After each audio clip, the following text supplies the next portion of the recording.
Hello বন্ধুরা, সবাইকে জানাই শুভ দুপুর। তো বিশ্বকর্মা পূজার অনেক অনেক শুভেচ্ছা। এই যে আমরা এখন বেরিয়ে পড়েছি, সাউরি আশ্রম যাব। মাম দেখো, মাম মাম তাকাও, শোনো, হাই করো মাম, মাম হাই করে দাও। বাহ বাহ বাহ। তো কথায় কথায় তোমাদেরকে ইন্ট্রোটা দেওয়া হয়নি। Hello guys, my dream world চ্যানেলে আপনাদের সবাইকে স্বাগত। আজকে ভিডিওটা এখন থেকেই শুরু করছি। এই যে এখন আমরা টোটোতে চলে যাচ্ছি আশ্রম। তোমাদেরকে আগেই তো শুনলে আজকে আমরা আশ্রমে যাচ্ছি, কারণ আশ্রমে আজকে একটা বিশেষ দিন। আর আজকে 50 ব্যঞ্জন আছে, সেই জন্য আজকে আমরা যাচ্ছি। তো আমি গেছিলাম অনেক বছর আগে, তখন আমি ক্লাস 6-এ পড়তাম। তখন এটা মাটির বাড়ি ছিল, এখন পাকা হয়েছে। আর যেহেতু আমার দাদু আশ্রমের সঙ্গে যুক্ত, সেই জন্য আশ্রমে আসা হয়। তো দেখিয়ে দিচ্ছি আশ্রমের চারপাশটা, তোমাদের সঙ্গে ঘুরে দেখিয়ে দিলাম। আর এখন চলে যাচ্ছি আমরা মন্দিরে প্রণাম করতে। আর এখানে যে যার ইচ্ছা মতো, যে যার সামর্থ্য মতো টাকা ডোনেট করতে পারে, চাইলে নাও দিতে পারে। না দিলে যে খেতে দিবে না সেরকম কোনো ব্যাপার নেই। এখানে যে যার ইচ্ছা মতো আসতেও পারে, খেতেও পারে, তাতে কোনো সমস্যা নেই। কিন্তু চাইলে যে যার ইচ্ছা মতো সামর্থ্য মতো দিতে পারে, নাও দিতে পারেন, যাকে বলে দান, অনুদান।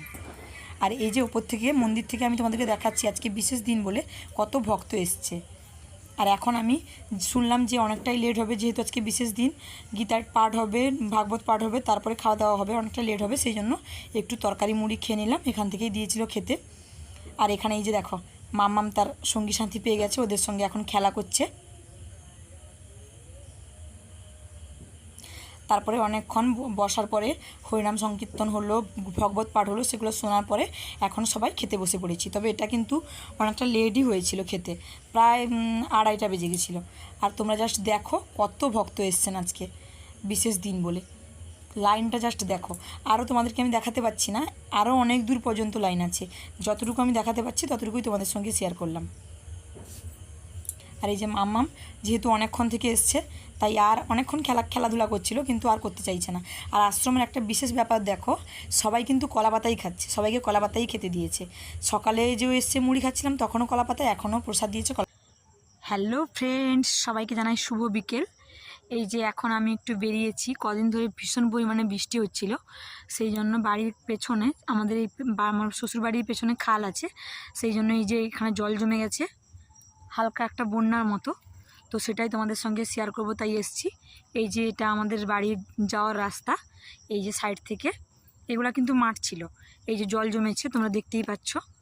আর এইটা হচ্ছে আমাদের জায়গা, একটা বাগান, এই বাগানের গা থেকে একদম জল জমেছে। এটা শ্মশান যাওয়ার রাস্তা, কিন্তু এখানে এতটা জল জমেছে, আরও অনেকটাই ছিল। কিন্তু যেহেতু কাল থেকে একটু বৃষ্টিটা কমে গেছে, রোদ বেরিয়েছিল আজকে, সেই জন্য জলটা কিন্তু অনেকটা কমে গেছে, কারণ রাস্তার উপরে জল ছিল।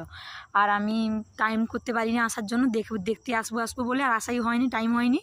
তারপরে এখন বিকালে এসে যখন দেখছি অনেকটাই জলটা নেমে গেছে, না হলে কিন্তু এই রাস্তায় জল চলে এসেছিলো, এতটা পর্যন্ত জল এসেছিলো, কিন্তু এখন অনেকটা জলটা নেমে গেছে।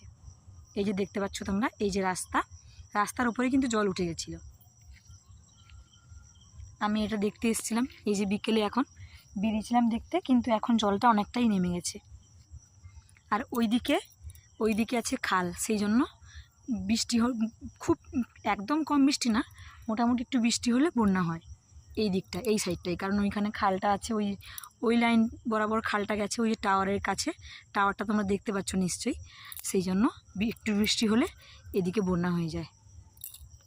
তো এখনকার মতো টাটা, পরে আবার দেখা হবে।